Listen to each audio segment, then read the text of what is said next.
from sanctions, what other peaceful solution would you suggest? And can there be one that does not leave the Iranian people having to pay the price for their government's policies? Well, I'm not sure we're even talking about sanctions, Sarah, right now. I think we are, I hope we can avoid sanctions. The whole idea, and I have been, recently last week in Germany, I've been talking to many of the world leaders.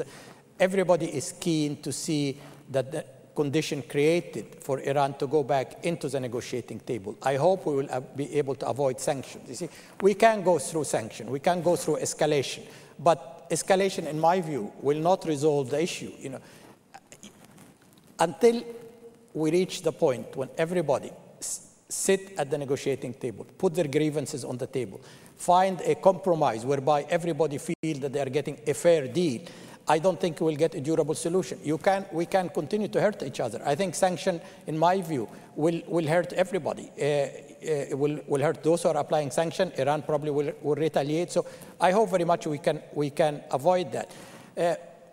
I think the people of Iran obviously will have to work with their government. They have to decide what is good for them, but that's something between the Iranian people and their government, so I will not make a judgment on this. But isn't it a question that the talking has gone on long enough? You say sanctions are a bad idea, but you've been talking for years and getting nowhere. But we're also making a lot of progress, Tim. I think people forget that in the last 3 years... Well, not if we're seeing threats that could lead to a war.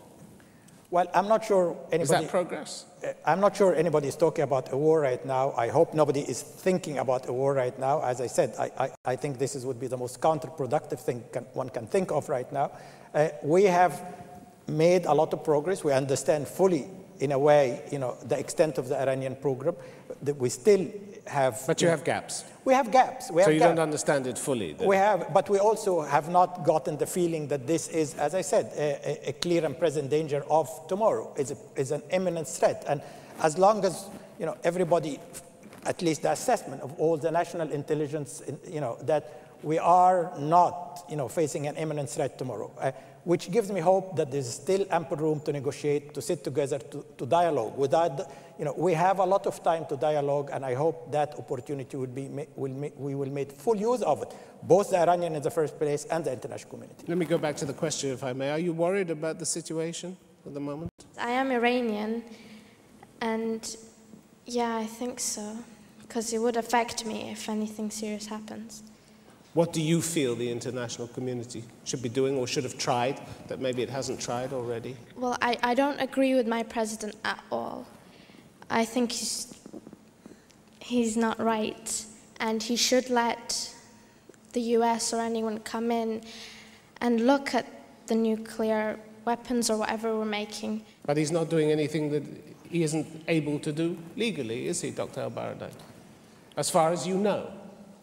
As far as we know, but also they have an obligation to come and clarify the gaps we have, Tim. As I said, they are the one who went underground for 18 years, and therefore... But they're a proud country. They're being pressured from all sides. They lost 1 million people in a war with Iraq. We treat them with full respect. Respect is a key, to understanding each other. Respect is a key to build trust. And even if we have a lot of disagreement, and we do, we still have to be correct and treat each other with respect.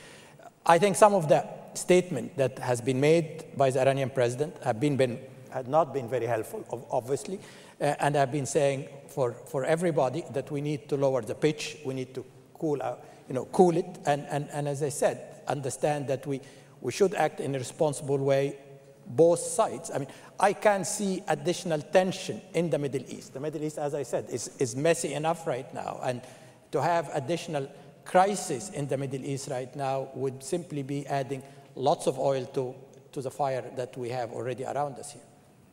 All right, let's take a question now from Dua Ben-Hida, please. What would make Iran seem more dangerous than Israel when Israel already has the atomic bomb, whereas Iran is only asking to produce atomic energy? Well, it's a good question, I think, Ida, because we still have a system of security that is dysfunctional, if you like, in the Middle East. We still have countries that do not recognize each other. We still have Israel that completely outside the non-proliferation regime that is known to have nuclear weapon capability. There is a feeling of impotence in the Arab world that that Israel is sitting on a nuclear weapon program while everybody else is part of the regime. But if you also talk to the Israelis, the feeling that, well, we are not recognized by many of the region, so we have to keep our weapons as a deterrence.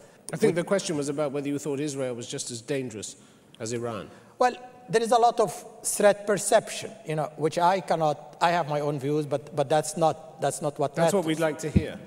Well, I think there's a lot of agitation, clearly, in the Middle East because Israel is sitting outside of the non-proliferation regime. There's no question about it. I said there's this sense of anger, this sense of impotence.